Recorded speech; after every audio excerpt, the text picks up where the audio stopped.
more do you want from me? As this room fill up, be sure to hit the like, share this content, let a friend or that neighbor know where to go when it's time to tune in to Cowboys Sports Talk and beyond. Cowboys LVE retirement times Dak Prescott $5 million bonus.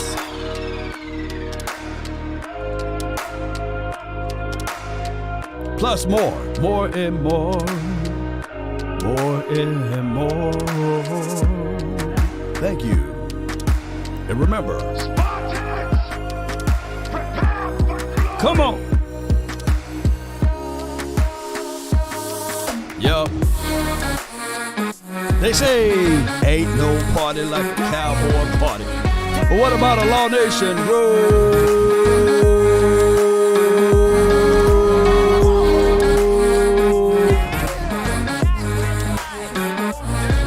Come on. Sharing is caring. Sharing is caring. Hit that shared icon. Hit the like button.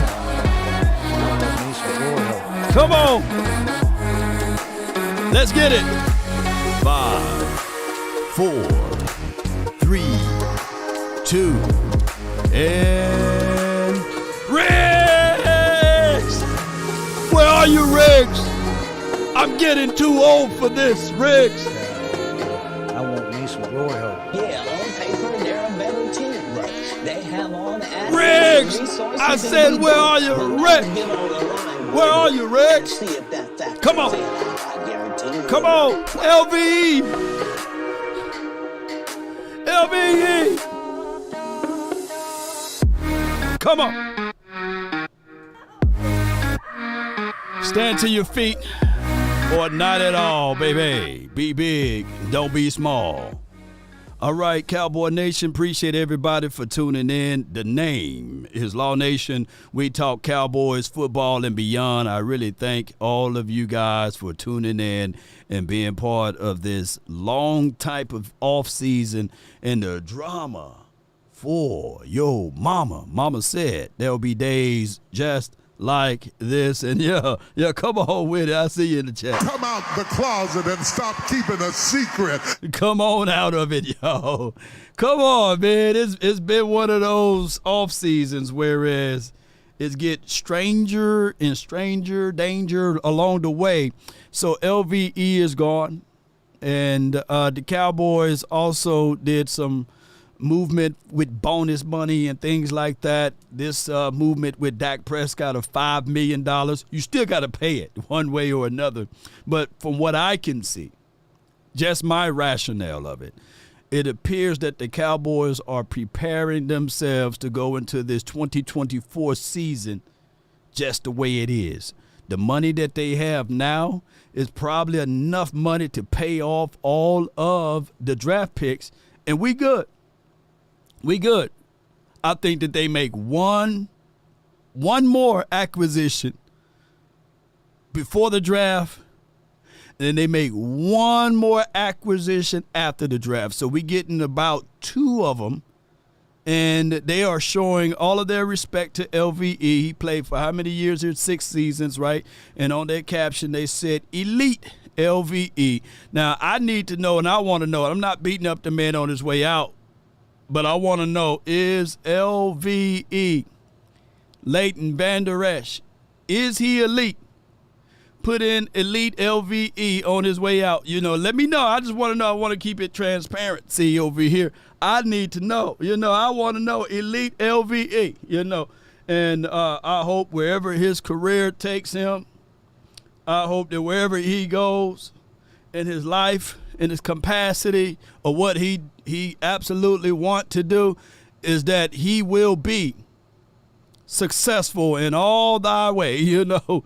But they put on the caption here, elite, and I'm not beating up the man. I'm definitely not. We all like LVE.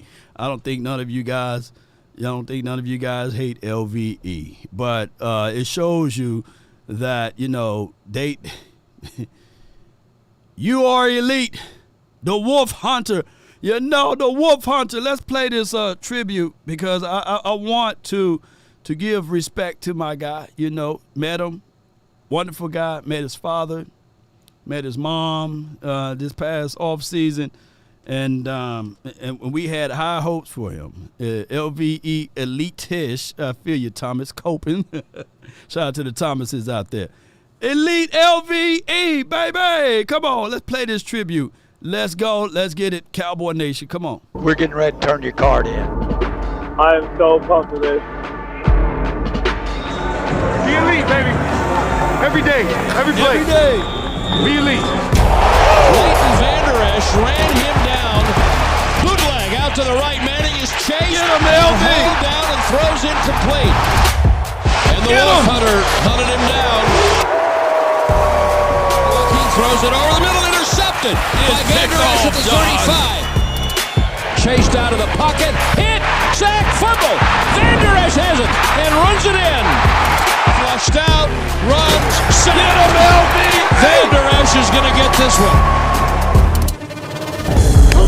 Here, baby. Every play, man. Let's go. You know what we got to do today? You know what we got to do today? You know what we got to At do. the end of the We day, know this we game's got to going do. to come down to who does their job better. Lead on the field. Be calm in the storm. Communicate at an elite level. Let me see Fly some around and have fun, wolves. man. He's running in the middle, and boom! The ball over the middle, it's intercepted. Vander Esch coming right. Leighton Vander Esch. Oh, nice tackle in the open field. 4th and 3. Wentz blitzed, hit, sack, ball's out. And the Cowboys have recovered it. Play to Mixon on the left side, run down from behind by Vander Esch. Thank you, LVE. Let me just stop it right there. Let's stop it right there. Baby, Leighton Vander Esch was a guy that we drafted, and he had an unbelievable rookie season. I remember we did a draft show. I think it was me, my guy DDP, Computer, and Big Game James. We was at a draft show, and we was talking about this player, that player. And 2 days before the draft even hit, an insider said, hey, the Cowboys drafting this dude, Leighton Vander Esch. Just look out for it. And lo and behold, they drafted Leighton Vander Esch. I remember Big Game James, he really wanted the Derwin James. I think that's the same draft year, let me know, and Vita Vea and all of those big boys. So it goes to show you that, in his time here with the Cowboys, that year was phenomenal because a lot of people didn't think that he would do those type of numbers. And then Jalen Smith, that year, both of those boys were balling out. And we've been chasing Leighton Vander Esch and Jalen Smith ever since. We've been looking for those dynamic duos ever since. We've been looking for it. So it's been one of those things. And but he's off to a finishing of his career. He's 27 or 28 years of age.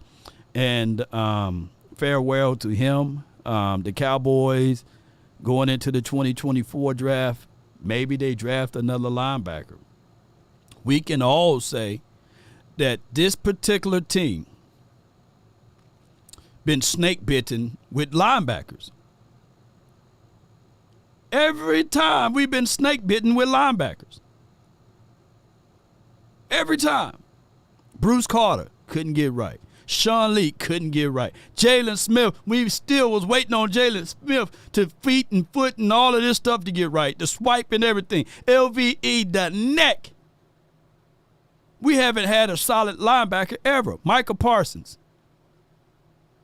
By far the best linebacker, but he don't want to identify himself as a linebacker. He's identifying himself as an edge rusher. We can't even if we draft right at linebacker, we can't find one to keep there at that particular spot.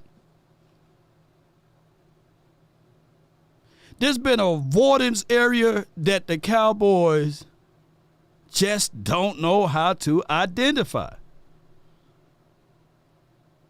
They don't know what to do with linebacker, man. We hope, man. Oh, my goodness. We hope, Luster. that Overshawn, you know what I'm saying, identify himself as a linebacker. Come on, Overshawn. Hey, Overshawn, can you be the linebacker we looking for? Come on, man. Come on, baby. Overshawn. Oh, come on, baby. Get your out there, contain the damn ball. This is why we do it. Hey, too many missed tackles. Let's go. We're too damn soft. I just hate mistakes. I hate mistakes. We need a LB, man, for real, man. And when we look back at it, I'm not finna cry over spilled milk, but I think the closest place we could have went and solidified that spot was when Roquan was available for a third-round draft pick or fourth, whatever it may be. I think that if we would have just pulled the trigger and just got that out of the way, we'll be talking about something else right now.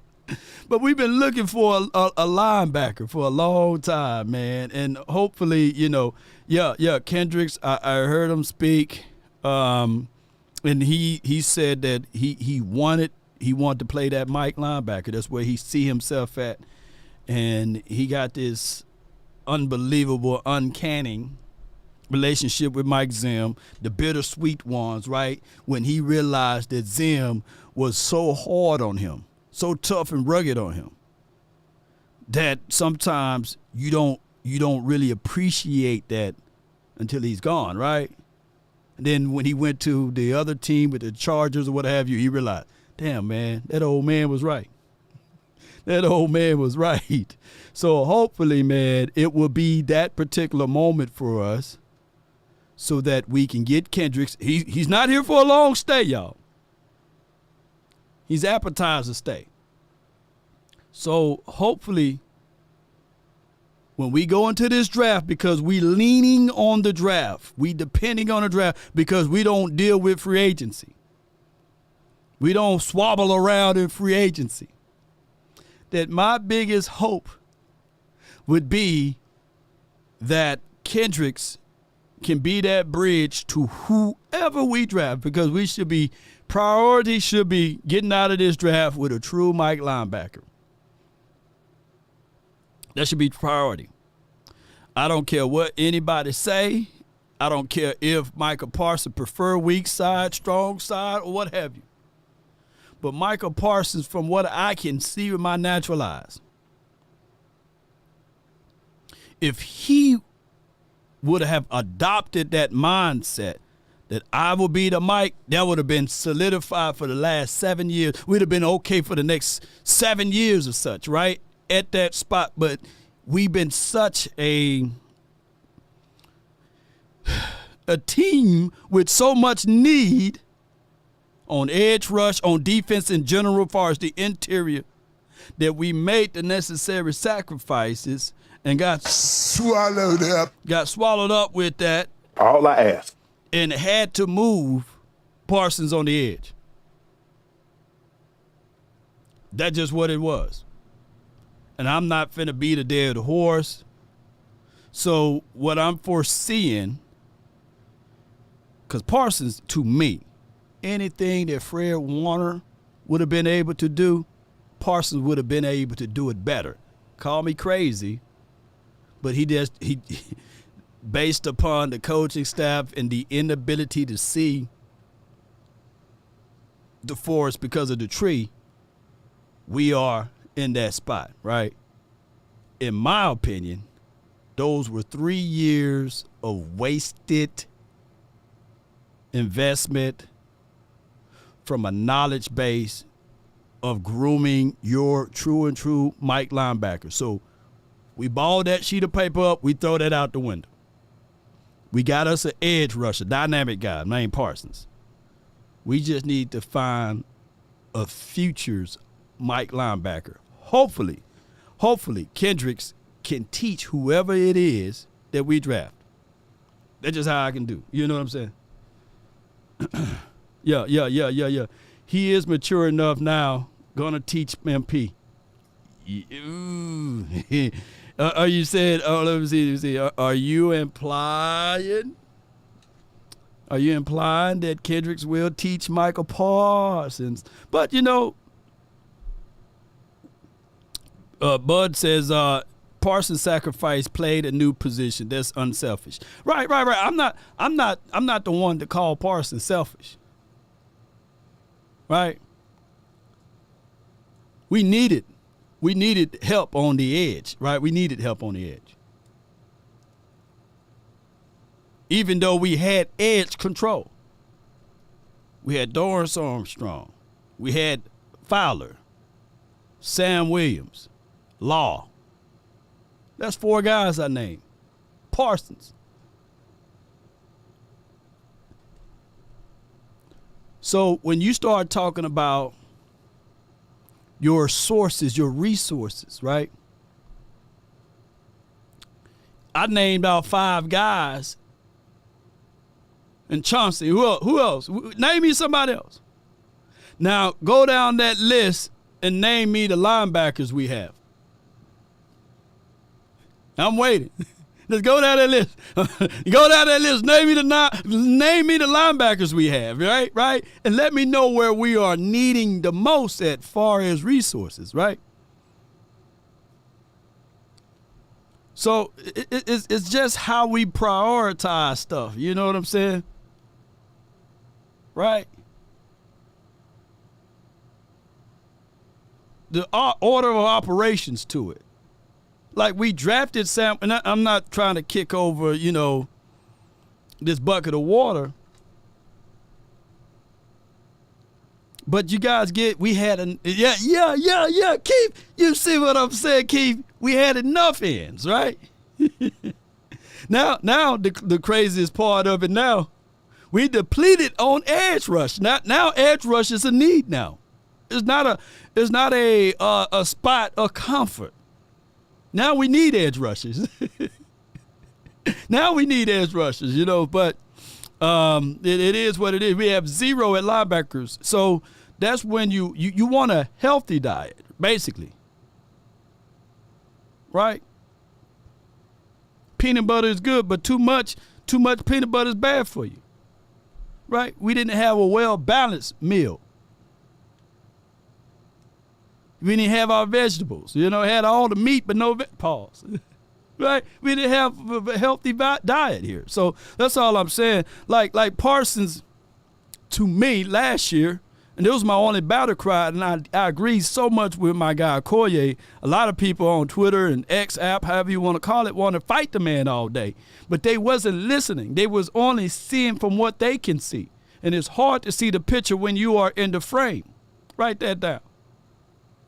Is that what my guy Okoye was saying, that basically the results that you got from Parsons on the edge, you could have got that a little bit with Sam Williams. You drafted him in the 2nd round. But the results that you would get from Micah Parsons playing at any spot on linebacker, I don't give a dog what you put him at. It would have been far superior than what we've seen out of Marquise Bell. It would have been far superior than what we've seen out of Damone Clark. Even J-Ron Kearse to a degree. And that's the reason why you drafted him as a linebacker with the earlier picks. That's what collectively, that's what he was saying. Now, you wouldn't have probably got the 13 or 15 sacks, but even with his argument, he was saying basically, and I haven't found a soul that can out-debate my guy Okoye on that yet, is that ultimately, if you use Parsons to that degree like he would use his rookie year, you would get a better version of Parsons. Collectively is what he was saying, that Parsons' best year since putting on the silver and blue was his rookie year. If you look at the data and the stats and all of that stuff, right? So it's the Cowboys getting in their own way. Now, hopefully, we got Al Harris, who's the assistant head coach now, and we have Mike Zim, who can put and arrange stuff together, and let it be this right here. Let it be this right here, that it will not be anybody with a complete deficit,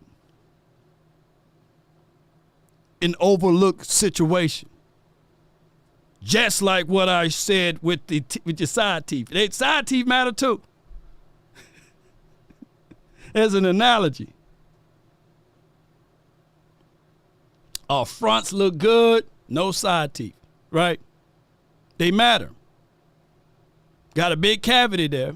And we was only chewing on one side of the mouth thinking that everything is okay. And we could have gotten it fixed. But we already knew going into the seasons that LVE was hurt guy. Matter of fact, there were some reports that he was hurt guy before we even drafted him. Right? So if you already know of something, all we're asking for the Cowboys to do is to get in front of it, be proactive opposed to being retroactive. But Law, we had a Super Bowl roster. Yeah. That's only showing pieces of your roster. The complete roster always wins. When you have a safety, when you have a linebacker, when you have DBs that can actually play, when you have fronts that can stop the run. So that's just what it is. We got Buddy Johnson, Kelvin. Come on. We do got Buddy Johnson. But the Cowboys got to make sure, and I hope that Zim is going to come into this situation. He say, Get your up there, contain the damn ball. This is why we do it. Hey, too many missed tackles. Let's go. We're too damn soft. Too soft. Hate mistakes. I hate mistakes. But we got to complete. No. Do a self-inventory. Yeah. Put it in the chat. The side teeth matter. You know what I'm saying? It matter. Can't just be chewing all on one side. All right, so discipline do matter as well. Yeah. Like I said, out of all of these last 3 years, the one that we dropped the ball the most was 2021. 2021 was where we dropped the ball the most. I think that out of everything, LVE in that playoff game, he showed up really good for us. Shout out and salute to LVE in that game. But you can't win a game with undisciplinary actions. 14 penalties. Never in the history of the playoff games that ever played that a team with 14 penalties won. So you got to be a disciplined team, and hopefully. Get your up there, contain the damn ball. Yeah. Containment. Yeah. LVE cost us so much and so many times. Yeah. Far as saving that spot for him. And it's a different story because when Tyron played, he played elite. Two different stories. When Tyron Smith played, he was elite. There was no ifs, ands, and buts about it when Tyron was out there. When LV played, it was like, okay, all right, cool. I think at one point they rated and graded all of the linebackers. And even when LVE played enough games, there were literally 60 other linebackers ahead of him. Let that sink in. For the $4.99, honestly, Dak Prescott, like Tony Romo, is being portrayed by the front office. Lack of pursuit for immediate needs. Remember, they didn't re-sign DeMarco Murray. Yeah. Yeah, DeMarco Murray, as soon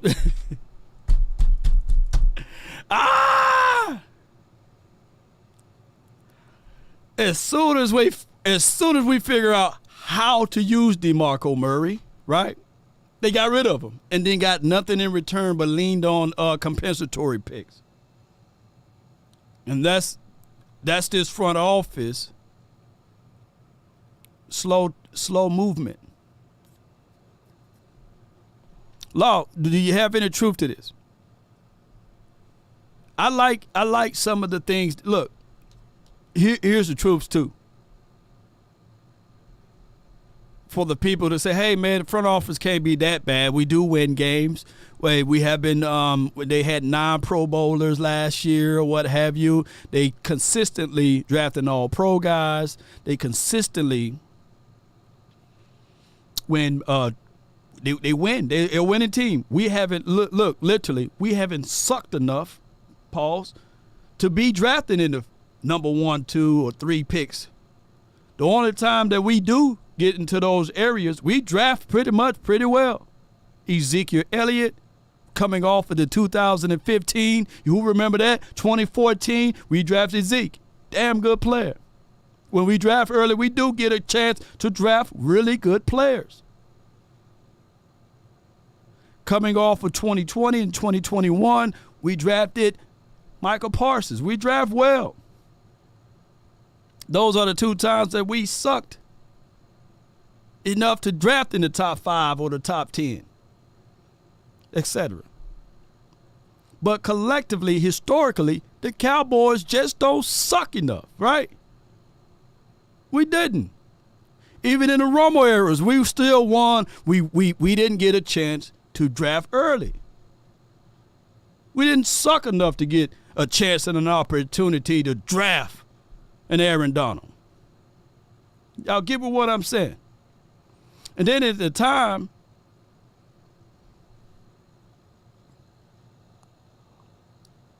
we drafted Tyron Smith. That was the only chance. We could have drafted JJ. What was his name? What was his last name? What's JJ last name? I forgot his name. JJ Watt. J.J. Watt, Tyron Smith, which one been better? You know, it depending on which side you look at it. J.J. Watt probably. Y'all said, damn, we should have drafted J.J. Watt instead. You know what I'm saying?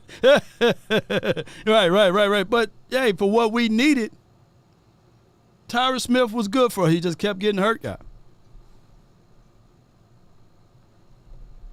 I think the other time that we drafted really early was Mo Claiborne. That was a terrible one. We drafted and we traded up. I think if I'm not mistaken, Stephon Gilmore was in that draft class. And we still fighting over Stephon Gilmore. Look how crazy that is. Was Stephon Gilmore in that same draft class or Luke Kuechly? But that's hindsight 2020. Yeah, TJ Watt, but that wasn't even an early draft. That TJ Watt was just a miss one. Terrence Newman, for what he did for the Cowboys, I think that was okay. That he wasn't a top 10 pick, wasn't he, Terrence Newman? But I know for sure Mo Claiborne was the one we traded up for and everything, and missed out on a whole bunch of other stuff. But neither here nor there. Not to get off on that particular topic line. Back to Swayze's point. This particular front office, to me, they ain't really as bad as we think. But the number one problem with this front office, number two problem. Two problems. They're cheap and they move too slow. They move too slow.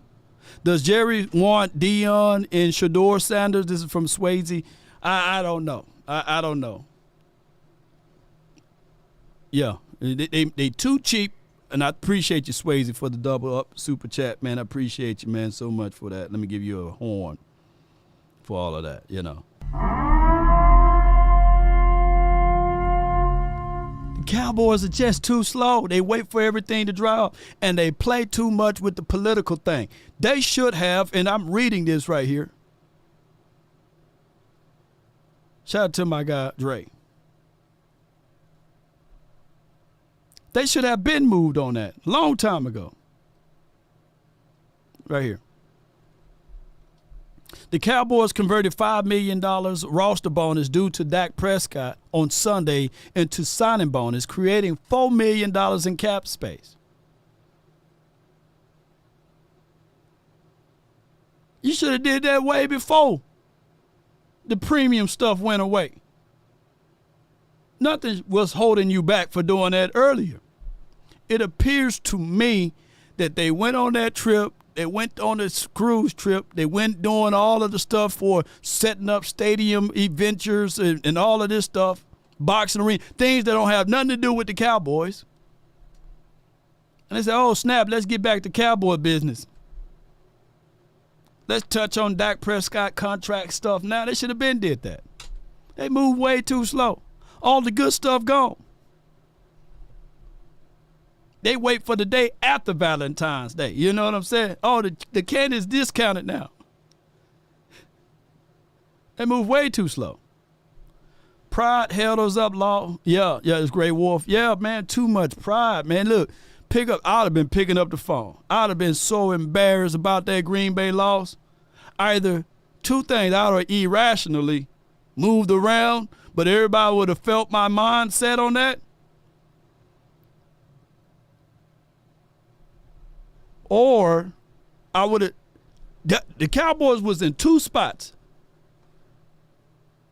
The Cowboys was in two spots. After that Green Bay Packers loss, either they could have fired everybody, irrationally thinking, you know what I'm saying, and just start all over.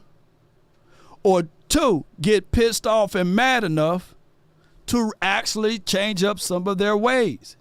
And said, Dak, okay, hey, I get it. We don't trust you all the way, but we're gonna slide money up. If they really was like the sense of urgency, this is what they should have done.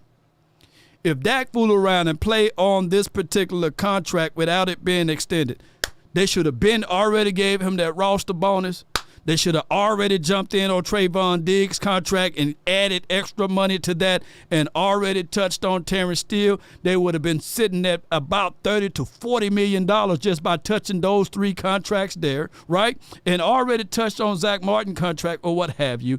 Went in on this first wave of free agency and will and deal to go get a true running back and will and deal to go get a true interior guy and say, hey, Dak, hey, we shored up the inside. Now we just need for you to play lights out. Hey, prove us wrong. Prove us wrong. And if you can't get it done this year, we'll have Trey Lance, Cooper Rush behind you. If they're going to keep the same coaching staff, but they didn't give nothing to this coaching staff. Toxic Special K, yeah, it's written all over the face they don't believe in Dak Prescott. It's written. It is already written. By their actions, by the way they move. Realize. Come on, man. Y'all know how that saying goes. We can just tell, look, we don't have to worry about what they say. We can worry about how their actions are, what they do out there. Oh, man, he really loved that girl. Do he hold the door up for her? Oh, man, he really loved this girl. Hey, do he spend time with her? No. You can tell when somebody is really in love with something. All right, so they go into this 2024 season with their head coach on a 1-year deal or last year of his contract. With the defensive coordinator with a 1-year contract.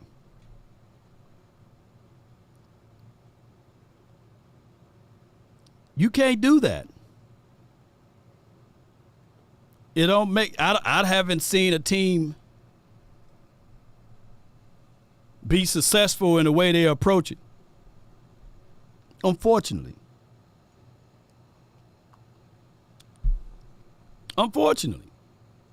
Y'all can show me a time and a place that we can recircle and revisit.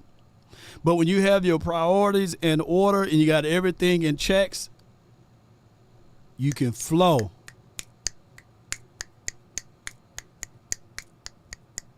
You can flow well. You can see things moving. Now, the Super Bowl is a hard thing to do. It's a hard thing to measure because there are always different variations of team. There's an off-season team. There's a preseason team. There's split in regular season team, the team that look like they look in October and November will be a different team in December. There will be a different playoff kinds of caliber teams. Then there's the Super Bowl team. So you got to go through all of those seasons in order to lift up that Lombardi trophy. But unity is what ties all of that together. When you're hearing these people and they say, hey, man, we got it out of the mud during the off season. Man, we bled together, man. These are all blood brothers right here. Blood, sweat, and tears. With this philosophy, we ain't winning the Super Bowl. Walker Wade 44. Yes, because, and I'm not saying that Walker Wade, that there's not a possibility, because I look at everything from a possibility numbers aspect. It just lessens your chances.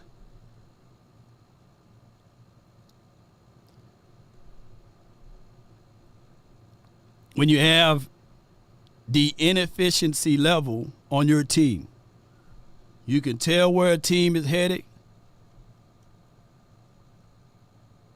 If they're having too many penalties, you ain't going to win the Super Bowl. If they can't stop the run, you're not winning the Super Bowl. If you can't run the ball, you're not winning the Super Bowl. You're not even going to make a deep run. And this is even before we even get to the quarterback. Sad but true.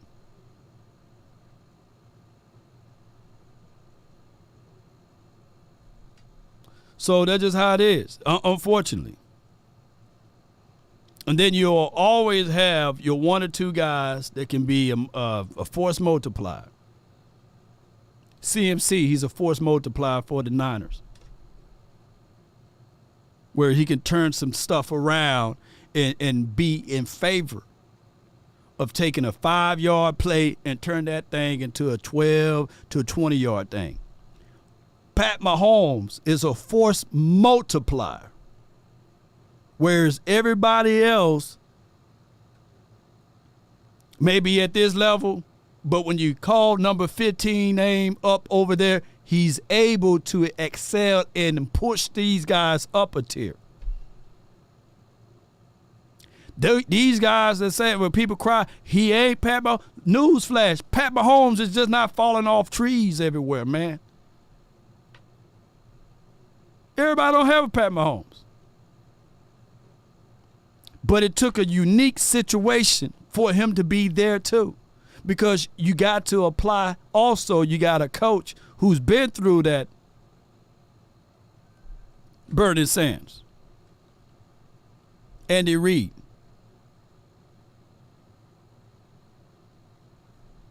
But so many people will fight and say, hey, man, you can give him any coach and they would have won those Super Bowls. You can put Jason Garrett and the Kansas City Chiefs and they would have been just as successful. No, man, that ain't going to happen, dog. It ain't happening, Jack.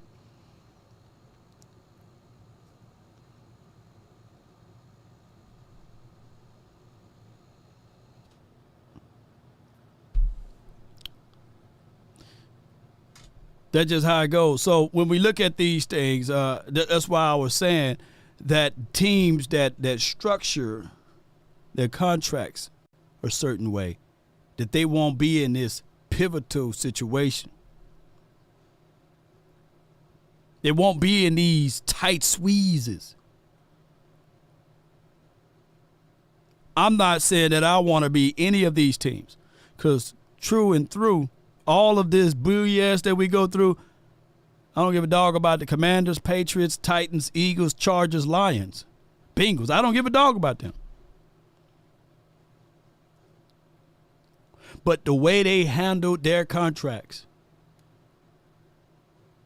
they're not in that tight squeeze. And you can't look at it and say, well, it's because you paid the quarterback. Eagles gave Jalen Hurts $250 million. The Chargers gave their quarterback $250 million. The Lions, he's right up there. Golf, he's getting paid good money. The Bengals, $250 million. So, yes, you can pay your quarterback and still have remuneration to go out there and play with. Look at it.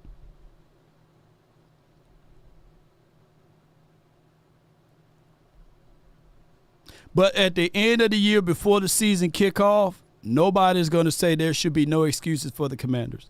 Nobody's going to say there should be no excuses for the Patriots, Titans, Eagles, Chargers, Bengals, Lions, Bears, Tigers, whoever, you know. Oh, my. There's only going to be one team that people are going to say, hey, there should be no excuses for. And it will be the mighty Cowboys. There should be no excuses for the Cowboys. Let me know.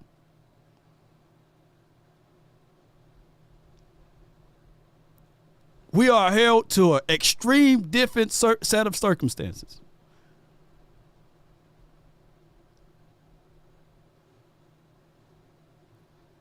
No excuses for the Cowboys.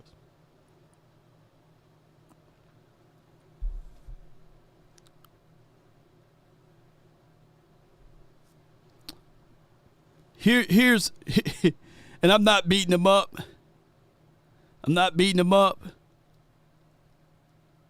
But my guy Nord, Cowboy fan, he says front office showing that they had the ability to do this whole thing to rework the contracts in order to create cap space a long time ago.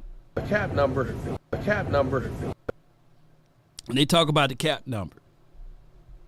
We ought to be called the Cap Boys, the Dallas Cap Boys. Because you can go down this list and you would never hear any of their owners, their front office, their general manager talking about, hey, we got to look at the cap. The Commanders, Patriots, Titans, Eagles, Chargers, Lions, Bengals, Bears, Cardinals, Raiders, Packers, Rams, Broncos, Colts, Jets, Saints, Texans, Panthers. You don't ever hear them talking about the cap. You don't. But the Cowboys, ooh-wee. Hey, man, got to worry about the cap.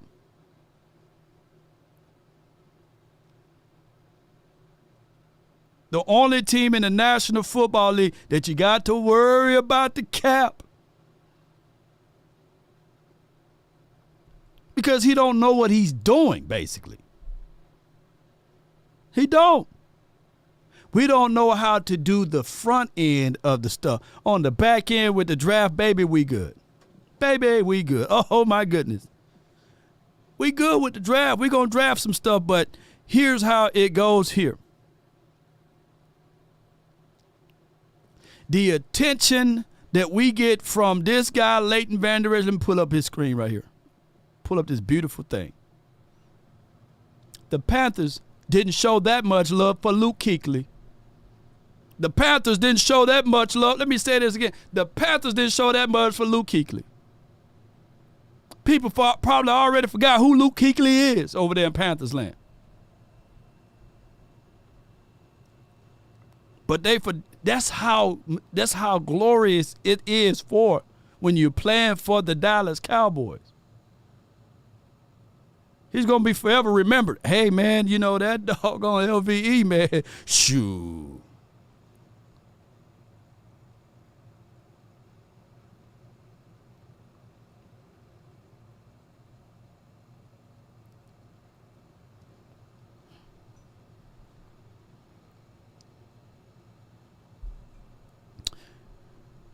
We're going to open up the phone lines a little early. I know I started a little late. But before we go into the phone line conversations, shout out once again to Leighton Vander Esch. For those who just not tuning in, let's watch this again.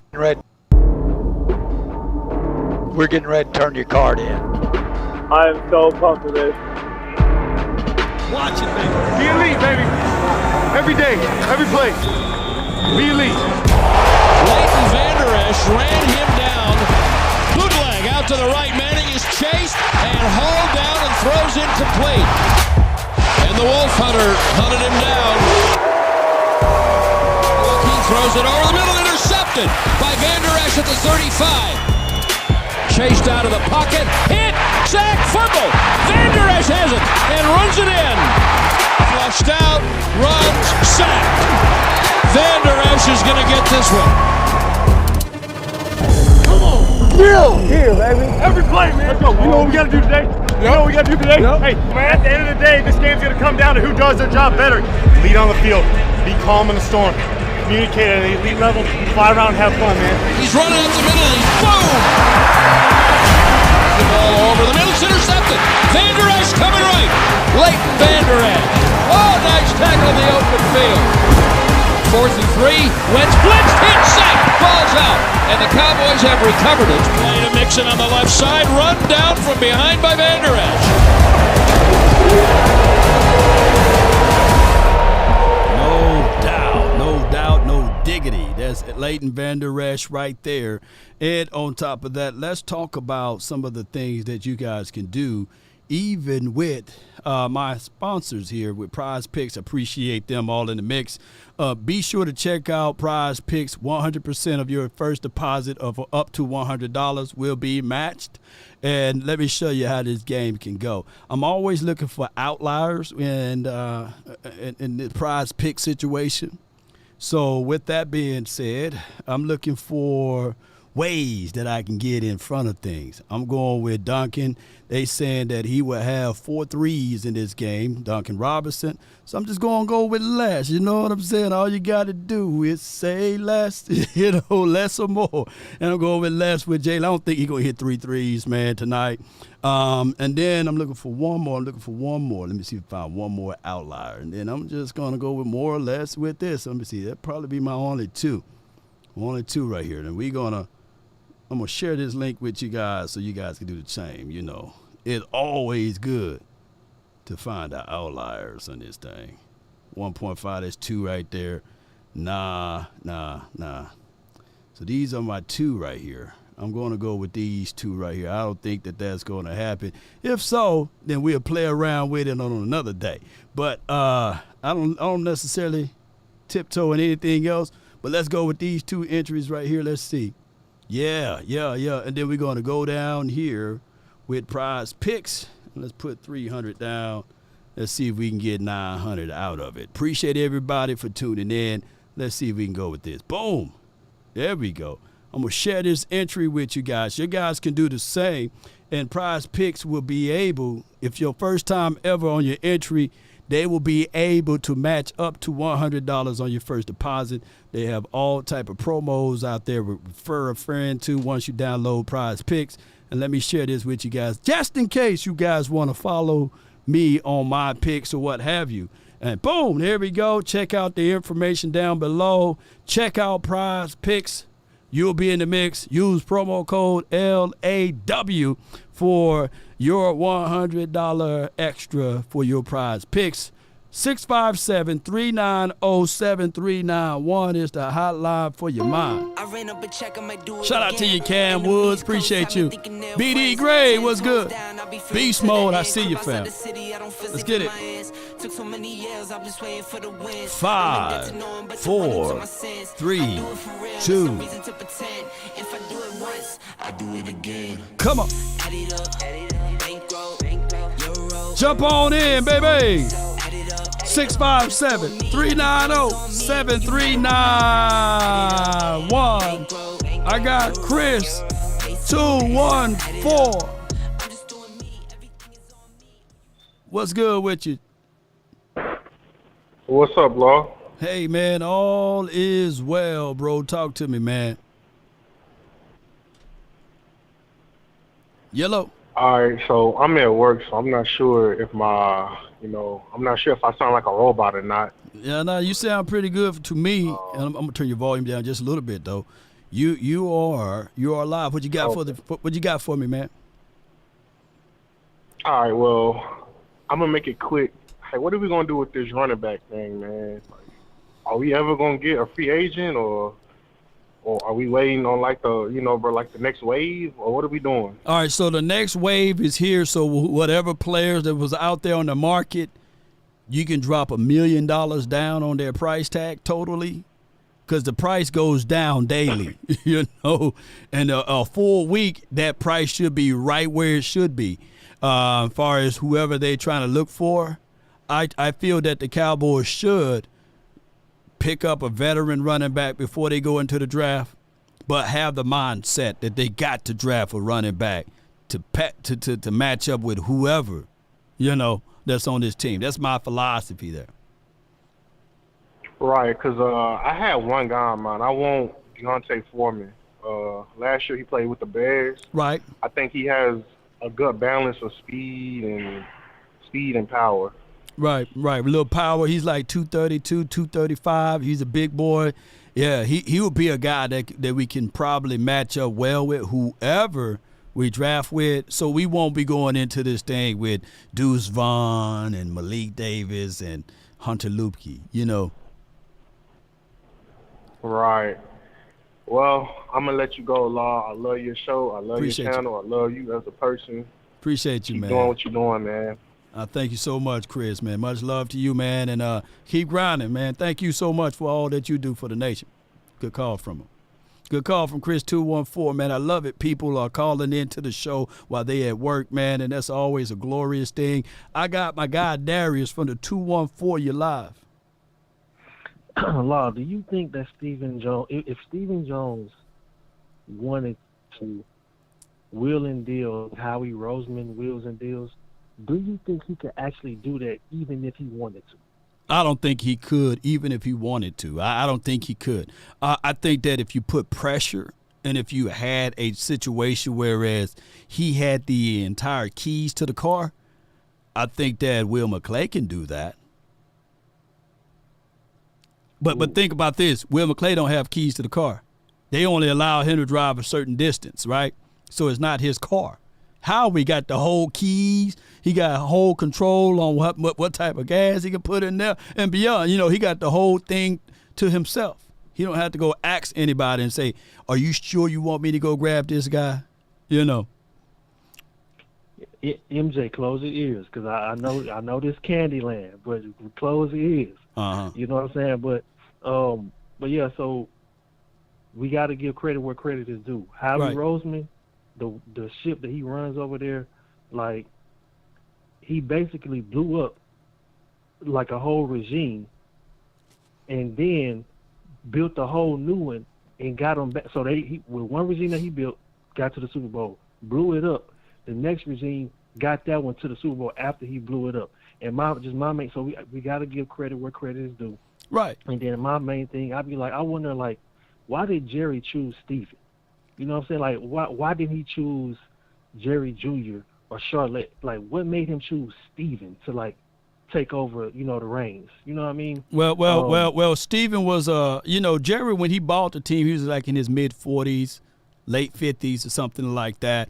And Steven was already a grown man himself. So they always considered that they work hand and foot together, you know. And I think that when you hear Jerry Jr., he don't talk much. If you talk to him, he got a little soft, shallow voice, but he's good with VP marketing and sales. So he took that arm of the Jones family. And then Charlotte, she's been in the arts and she does a lot of marketing, promoting too. So she took that branch. So everybody got their hands in it. Yeah.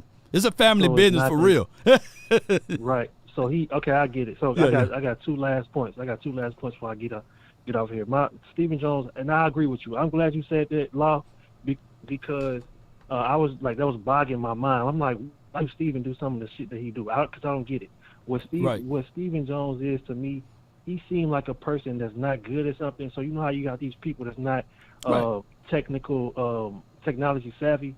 They'll like, instead of like them learning technology, they'll rather like go instead of doing like a direct deposit, they'll rather cash a check. You know what I'm saying? He strike me as one of those type of people. Like, he can't wheel and deal because he don't know how to do it, and he's ornery about it. Right. You know what I'm saying? This is my last. So I'm so glad you said that. This is my last point. Yeah. The next head coach that we get, I hope y'all give him as much grace. I'm talking about the next good head coach, like the good one that we get. So if the next one that we get, if he's not good, I'm not talking about him. Don't give him no grace.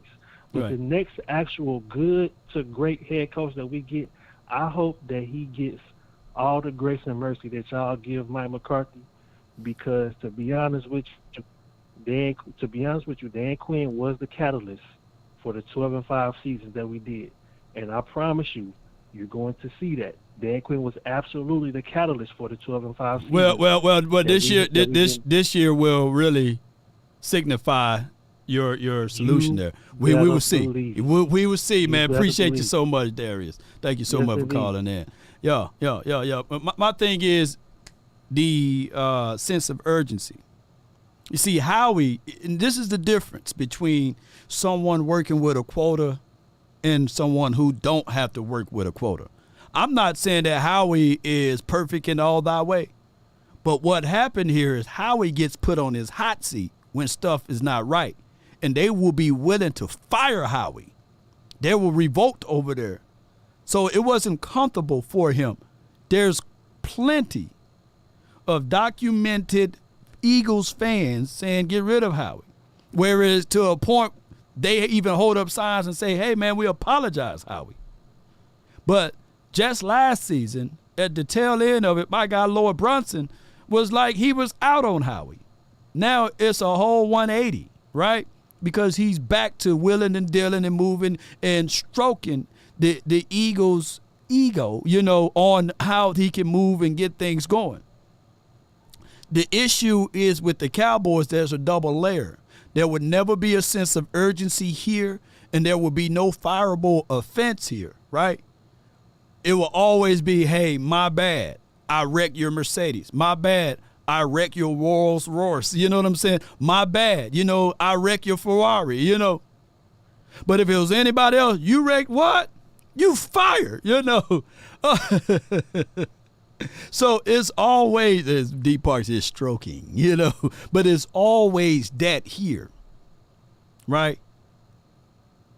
It's always that here.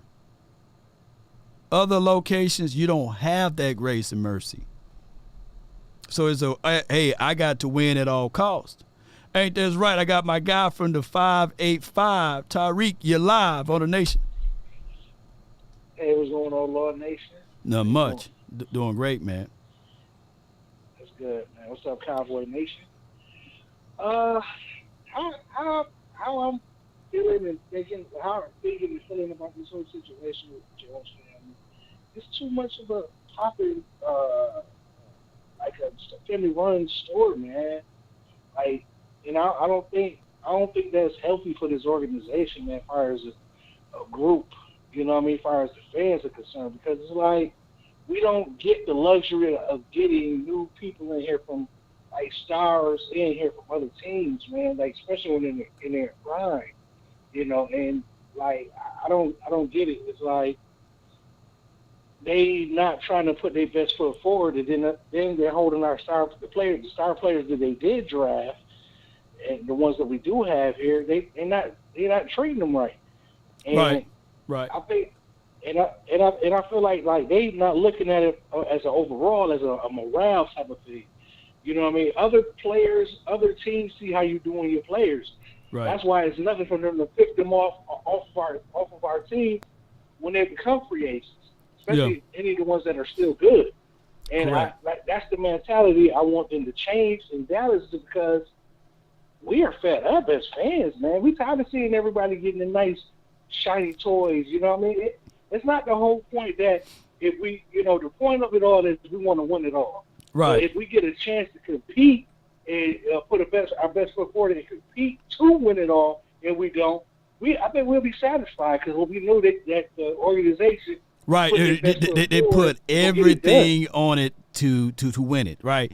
It's kind of like that run with the Chicago Bulls. If you go all the way back when they were dominating in the 90s, quite sure Jordan, MJ, would still been great, but there's no tangible evidence that he will be with rings without a Pippen, right? There's no without Holgrant and all of the weapons. See, people fail to realize he was on a loaded team, but he also and he was with a great coach, So yes, he was. But people overlook all of that, and they only look at the rings and the style and all of what he was able to do. But nobody really recalls him winning it all in his first year, his second year, third year, fourth year. It took the man 7 seasons, right? And he was with a loaded team. So what I'm saying is the equivalency, and Tony Kukoc was really good, by the way. You know what I'm saying? But here's what I wanted to tell people is that people forget all of that. People forget all of that, and they're only looking for the results. You need to have a complete team with no inefficiencies on your tiers with football too. Yeah. Because it's doing Dak Prescott a disservice, man. We was lucky. A lot of people don't understand how lucky we was to get Dak Prescott in that draft. True. Dak Prescott could have been a Pittsburgh Steeler. A lot of people don't understand that because we drafted before Pittsburgh in that draft, and they got Cardell Jones from Ohio State back then. Oh yeah, I forgot They wanted about Dak Prescott. Yeah, they wanted Dak. But we was a couple picks before them. And see, people don't understand that when Romo was going down, we needed a new quarterback. Uh-huh. You know what I mean? We knew Romo was broken up. Right. But at the same time, we lucked up on him. So it's like, when it's time to pay this man, he keep growing. Dak Prescott been growing every season since he's been a Cowboy. He's been growing, making himself better. Yeah. So why not give this man his money and go take a run on it? Let's put everything we need on everything he needs a defense. Yeah. And let's make a run, man. That's what frustrates me about the team. Man, it's crazy, man. But I appreciate you for calling in. We got a lot of folks in here. Thank you so much. All right, thank you. Yeah. Good call from my guy, Tariq. Yeah. You're going to need – and I'm not saying that what people are saying is that the Cowboys, we have the pieces, but we need to add more pieces. And we know from our tangible eyes that we have the ability to add more, but they refuse. And that is what get in the way. When you refuse to say to yourself, okay, we can put a little bit more. Are we capable of winning 12 games? Yes. I said that for 3 years straight. And around this time every year, people say, oh, you're a fool, you're a homer. But nobody give me apologies. Nobody give me apologies when it's happening, right? Nobody say, hey, man, damn, man, you were right, man. Hey, man, you were right. We won north of 10 games. We won north of 11 games. Neither here nor there. I got from the 304, you're live on the Nation, man. Hey, Lou. What's going on, Law? What's popping with you? Oh, man, all is well, man. Appreciate you for calling in and talk to me. Hey, man, look, I'm going to tell you this. The writing is on the wall. But the way that they're doing things and the way that the Joneses want to operate, they're literally telling us in our face that we are not going to invest into this team because they haven't done anything. They're going to like I was reading and listening. They're pretty much banking on every draft pick being a success. Like you're telling me that even your 6th rounder is going to have to come in and contribute. Your 7th round is going to have to come in and contribute. Now, I don't think we whiffed on last year's draft. I just think it just takes time. Things happen. Monty, it takes a D tackle to develop. It takes him at least 2 to 3 years to develop to see what you got. True. Schoolmaker, it takes him a little bit of time because he didn't even come in and he wasn't even in OTAs. Like he wasn't even he wasn't even talked about, man. John Stevens was getting all of the headlines. Exactly. Yeah. Exactly. And so you got to still give them a little grace, but I don't even think we're going to draft a tackle 1st round. I think we're going to give Austin Richards that go because they draft him. They love their guys. Why would you draft another tackle? You get what you like. What you've already groomed him to be something. You see his progression. I firmly believe they won't draft a tackle in the 1st round. Okay. But who do you see with the crystal ball that you got over there? Hey, with the crystal ball, let me look at my mind. Brought to you by honestly, Rogue Shop, by the way. Yeah. Who do you have? There you go. Who do you see? I honestly believe like they're going to reach. So I wouldn't say they're going to reach for a receiver, but I could see a receiver happening. I could definitely see a linebacker happening. Mm-hmm. I could see those are really the 2, and then the sneaky one is a running back. I could see them drafting a running back in the 1st round. Those are the 3. Okay. But I would say that a running back, it would go running back, linebacker, then receiver. Yeah. But they're not dressing their now they're dressing their board as a need instead of dressing the board best player available. Yeah. So that's really what's going to happen, and we're going to miss on a lot. You're going to see us miss on a lot of people because we're not drafting because of best player available, drafting because of need. Yeah. And the thing is, not to cut you off on this, but you're right with it, because what the Cowboys ultimately should do is just go ahead and just get this CeeDee Lamb contract out the way.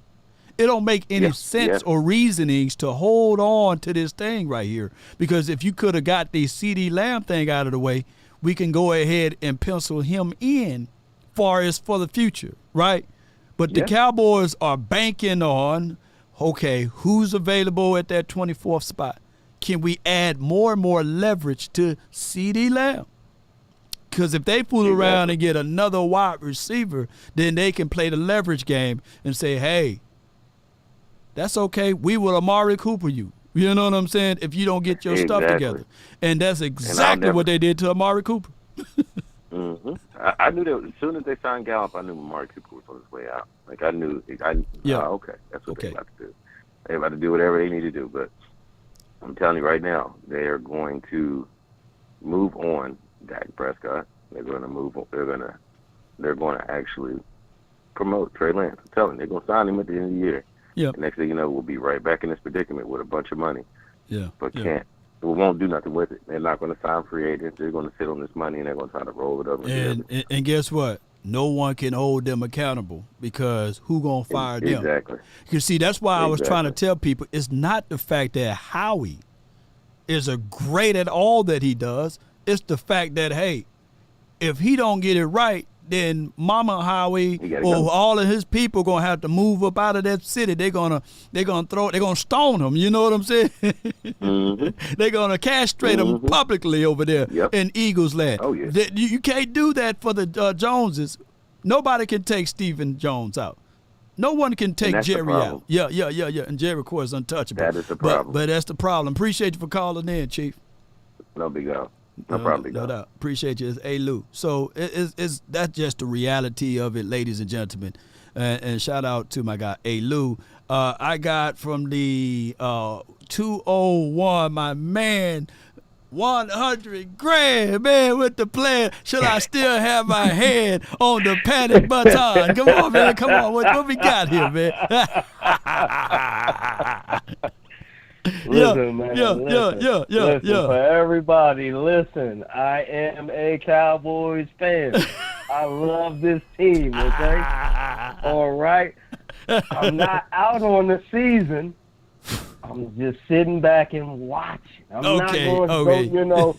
I was talking to my homeboy, and he was like, he's a Steelers fan, so, you know, he's excited. He's like, yo, I haven't been this way since 2018. He was like, yo, we were reverse positions. He was going to the seasons like, man, I don't know. I'm just sitting back and watching. And I go into the seasons like, man, we going to win the NFC East. You know, we ready to go. And then now we done switch positions. He ready to rock and roll. And I'm like, man, I'm just sitting back and watching, man. I'm in wait and see mode. So he laughing at me, Law. He laughing at me, man, because they got their quarterback for now, and they got their quarterback in the future. And you know, the Steelers is making moves. They got a nice team over there. All they needed was a quarterback. All they needed was a quarterback. Yeah. Their defense is legit. He told me, yo, our defense is legit. All we need is a quarterback. We got one now. Now we can compete in that division. Watch us rock and roll. He was like, man, if Mike Tomlin can win games with those bums,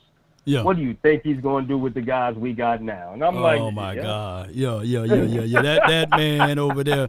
But there's an old saying, if you got two quarterbacks, you got none. So they got two he's of them. Looking at it like this. He's looking at it like it's a win-win. If Russell Wilson don't perform, get his ass out of there. We got another guy. If he perform, then great. Let's go ahead, perform and do your thing. And then we got homeboy sitting back and watching and learning. And then we just going to plug him right in. So it's a win-win for him. That's what he told me. He's like, it's a win-win, dog. Yeah, man, it's crazy, man. Well, we'll see how they look, man. I can't stand the Steelers, just like I can't stand the Niners. Me neither. I can't stand them. The Eagles, Washington, they fall right into that same category. In the Green Bay, I can't stand those teams, man. So we'll find out. Man. I'm in sit back and watch. I'm not excited like you got to show me. Okay, You got to show me. My excitement is gone. My excitement coming into the season. Yeah, we're going to do this. We're going to do that. Yeah, I'm talking cash money. I can't do that. I mean, you know, they took that away from us. So much cash, yes. They took that away from us, man. But at the end of the day, like, we can start off 6-0, 7-0. We can start off going all the way 13. We still gonna have our hands folded, like. Yeah. So what? Because I told people this: 12-5 is the floor. That was our floor last season, right? Right. And I was telling people that, you know, technically, and I was about to tweet it out, but, you know, time hit me. And I was going to say, because somebody said, hey, man, the Jones family got Dak on a prove-it deal. I said, bull sugar. That quarterback been on a prove-it deal his entire career here. Name me the year he wasn't. Name me one year he wasn't on a prove-it deal. You know what I'm saying? That brother been always on a prove-it deal. You know? So at the end of the day, we are gracefully judged different from any other team in the National Football League, but we forever have the quarterback on a prove-it deal, and even the wide receiver, C. Dangerous Lamb, he's now fitting into that category. He's on a prove-it deal. He's on a prove-it deal. They don't act early, and a third of the fan base don't understand. When you wait too late, the price going to do this regardless on your star players. It's going to rise. And I get what the Cowboys are doing. Yeah. In 2025, we should be getting like $90 million, something like that in the cash. So they feel like, listen, if y'all win, y'all going to get paid. Right. But if y'all lose, we got enough money to reset everything, and we starting now. So what y'all going to do? Yeah. And that's exactly what the Joneses. What y'all going to do? Right. What y'all going to do? We're going to reset everything, and we're going to pick it. They already got the players that they already know that they're going to move forward on. Right. You know what I mean? Even though it might cost them more, Law, they don't care. They don't care. Because they got $90 million, and they're going to pay it anyway. Because here's how I go 1,000% before I let you go, bro.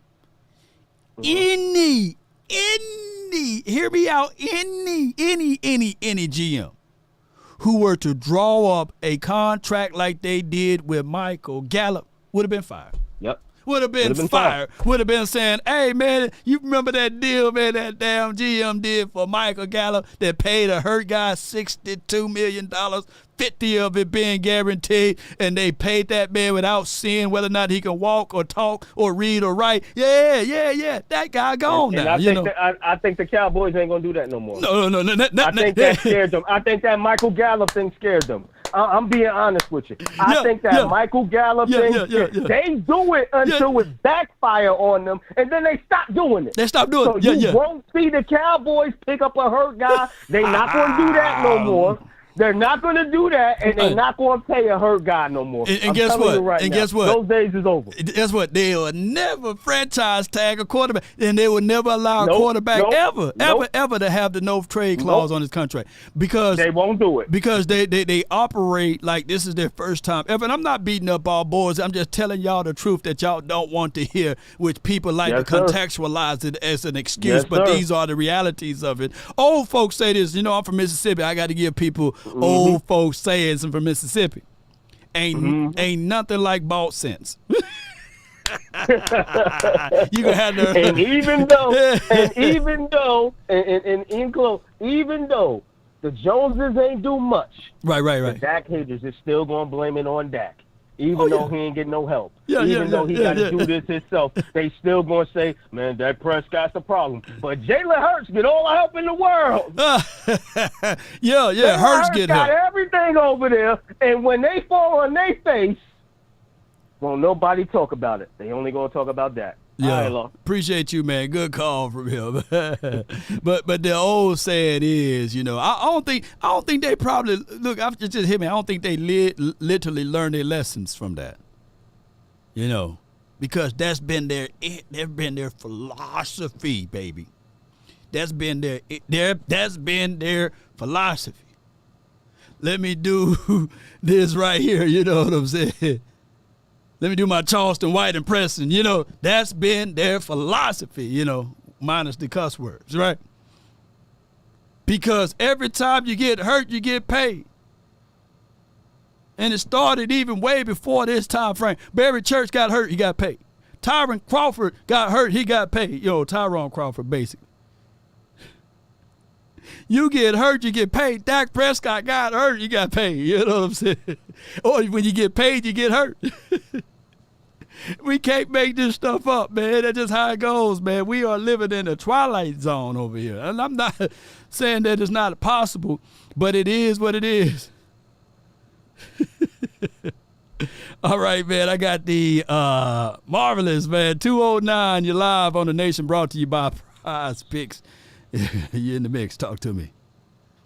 What's going on, man? How you doing? Man, all is well, man. Can't complain. So, pretty much like, I don't know, the thing that I wanted to say, like, obviously everyone's been kind of like losing their minds with this offseason, the way the season ended, that last game to Green Bay. Right. For a long time, man, I was always like a big like Dak supporter. Like I was always like, no, he's gonna get it together. He's gonna get it together. He's been through the shit. Like he's had his traumatizing games. He's gonna pick it up. Right. And then the Green Bay game happens. Oh yeah. And then you're down like 2 scores. And then they show like they always pan to the players, like when they're just standing around. Right. He's like standing around, and he's like a deer in headlights. It's the like, eyes. It's the eyes. It's the sucking place, Exactly. Yeah. And he's just like, he doesn't know what to do. And I'm just like, man, something's got to give. And at the end of the season, I'm like, you know what, man, just like fire everybody, let that go. Like I was just on it, right? And so like when Jerry's like, oh, we're gonna go all in, and like a part of me was just like, leave it up to Jerry and to the organization to somehow come back later and revisit what he said and try to redefine what he thinks all in means. Mm-hmm. And that's exactly what he did. And I'm just like, I was telling my cousin, I was like, man, like we've been such a dedicated fan base for so long that they know how to blow smoke up fans' ass.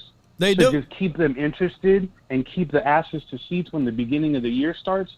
Because they know that outrage is going to come from it, and they know they're going to want heads rolling. Okay. And so they feed you just enough to keep you interested and keep that little smidge of like hope, like in your head of like, man, they're really going to do it. There's all these free agents coming up in free agency. We're going to load up. We're going to stack up, and this is going to be our year.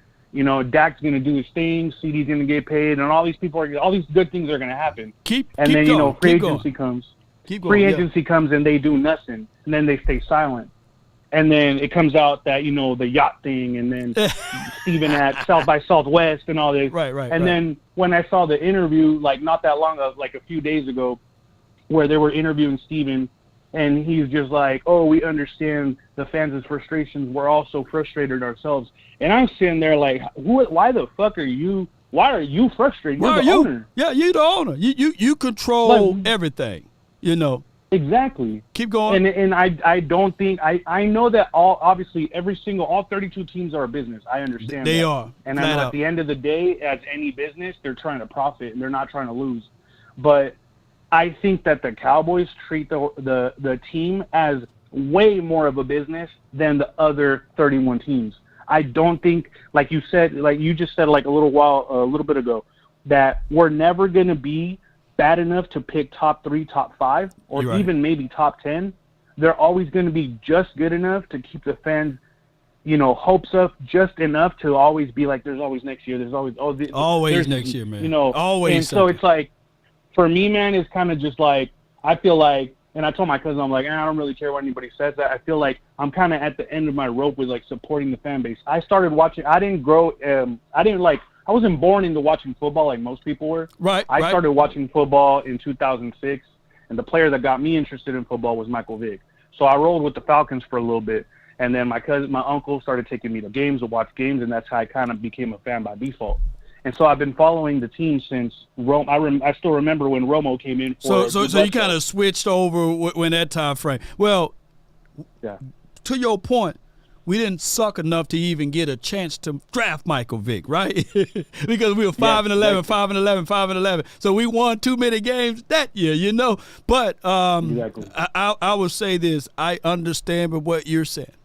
with the all-in approach on them sitting back, and they probably been in painful situations where they looking at Dak Prescott now and sitting there saying, all right, do we extend and go through this emotional roller coaster again, or do we know what we do best, right? And that is doing these junked up contracts, because I say this all the time, and I'm going to ask you, my friend, what's your name?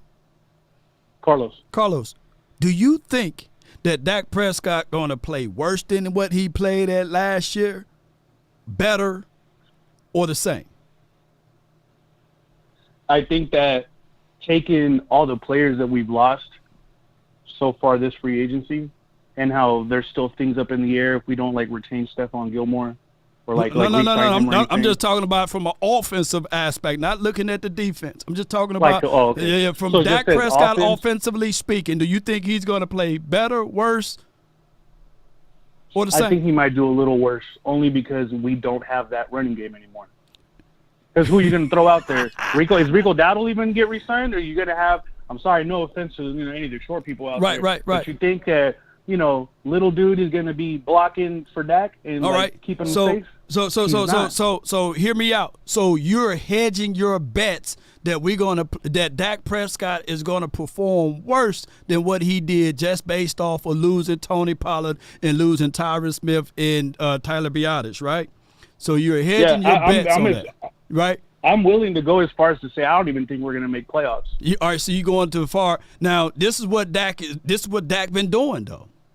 When it's time for crunches and moments just like this, and they thought the exact same thing. They thought that he was going to perform worse than what he did the previous year, and every year this dude, regardless of whether or not you like him or not, excelled. And based off of these type of things, you don't get your contracts based off of what you do in the playoff, unfortunately. That's just the rule there. I don't make them, because if it was such that you get paid based off of your playoff performance, that means that, or if you won or you was on a team that won playoff games, then that would have put Jimmy Garoppolo contract way ahead of Aaron Rodgers. Right? So that's just how that goes. So they're going to look at your stats and your accolades, and that's where the Todd Francis is going to go with. They're not going to bring up playoff numbers and whether or not you won or lost. And I also think, it's just like how we talked about how the Cowboys they do just good enough to not draft top 3 or top 5. Facts. Dak just good enough to kind of give Jerry Jones a little bit of amnesia. Right. And he forgets and he gets hyped up in the middle of the season. Correct. And then he gets paid. And then it's going to be another 4 to 5 years of the same thing. And it's I have nothing against Dak. He looks like a cool dude. Right. Obviously, none of us know him personally. But, at the end of the day, it's all about winning games. He looks like a nice guy. Yeah. But if being a nice guy and being politically correct won you championships, we'd have a shitload of them already. Yeah, but here's the thing. What's in the way? What's in the way? What's in the way of Jones is right now? Jerry, No. What's in the way? Contracts. The way the contract is, when you have the no trade clause on the contract, you can't get rid of it. You got to face the music, and now all of a sudden it's just what it is. So it ends up being the exact same cycle on all of the players the Cowboys ever had here under the Jones administration. We get nothing back in return. We got nothing from Tony Romo because he was retired. We got nothing from Dez Bryant. You know what I'm saying? We get nothing back from Jason Witten. We get nothing back from any of our players who ever played. We got nothing back in return from DeMarco Murray. We get nothing back in return. Good teams knows how to will and deal, and there's a saying, I would rather get rid of a player 2 years too early versus 2 years too late. So most of these players, as far as willing and dealing, we go through the cycling, we get rid of the players, and all we get is comp picks. Bad contracts been in the way. I'm quite sure that anybody who writes contracts, who handle contracts, always have an escape plan. The Cowboys don't, unfortunately, and that's been the problem. Yeah. Yep. So we just gotta live through it. Just gotta live through it. Yeah. And before I let you go, Carlos, I'm just saying. Yep. The Cowboys, in my opinion, Dak Prescott, and I'm not saying this because I'm favoring his game, but from my opinion, I think that he's going to perform either the same or better than what he did the previous year. Appreciate you for calling in. Yep. All right, man. Thank you. No doubt, no doubt. And we can't get nothing out of it. We can't get nothing out of it outside of, hey, $40 million of dead cap money for the 2025 season. $40 million of dead cap space. Because we're finna eat the 55 now. But it's 3:32. I see all of the people that's waiting. Unfortunately, I can't get to you guys. I got to absolutely split around this time. You know, I got to go pick up got to get in that child drive-up line and pick up the kids or what have you. But appreciate everybody for tuning in. It's been a great show today. I appreciate each and every last one of you all. Goodbye. If you guys could do me a huge, huge favor, hit that like, share this content, and also check out Prize Picks, and you can be in the mix of all what we do here. Just download Prize Pick, use promo code LAW. We had a great cause today. It was wonderful. I appreciate everybody. Let this be known that the Cowboys literally are doing the same thing over and over again, expecting different results. We literally have $4 million left. Hopefully, we can go into this situation and bring in another veteran interior defensive tackle guy or a veteran running back before we go into this draft, and then draft some guys and then play around on the back end. Yes, indeed. But I appreciate everybody for tuning in. The name is Law Nation. On my way out, be sure to know that a prize fighter, even on his way down, continue to swing. The Cowboys, they better continue to swing. All is not lost here. All is not lost here. But the Cowboys, for dog sure, better get with it. You see, just because your world stopped doesn't mean the entire world stops. You got to figure out ways to reinvent yourself over and over again. You can't be satisfied with the results. I'm not satisfied with 12-5, 12-5, 12-5. Definitely not. So you got to raise it. Each one teach one. Everyone have a reason, but results are what matter. And we're looking for results. I don't give a dog what the cap hit is for Dak Prescott. He got to deliver the results. At the end of the day, he's the quarterback of this team. Got to figure it out. CeeDee Lamb got to figure it out. Yes, the Cowboys may be playing with fire, but at the end of the day, people will not care. They don't. Lamb, we want the results. Trayvon Diggs, yeah, man, you got a baby on the way, but we want the results. That's just how it goes.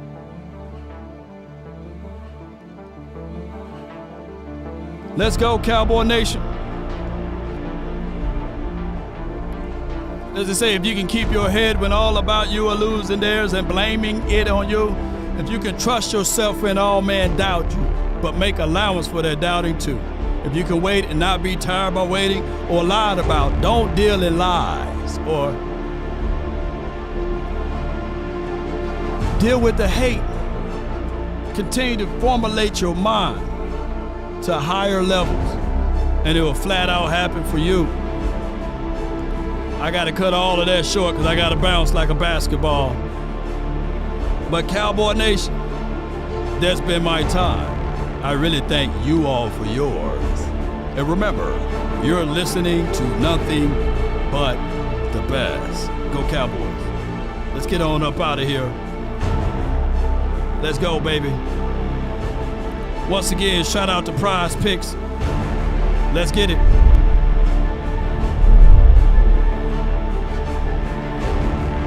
LVE! Have a happy retirement, baby. Salute. Happy birthday to all. Raymond.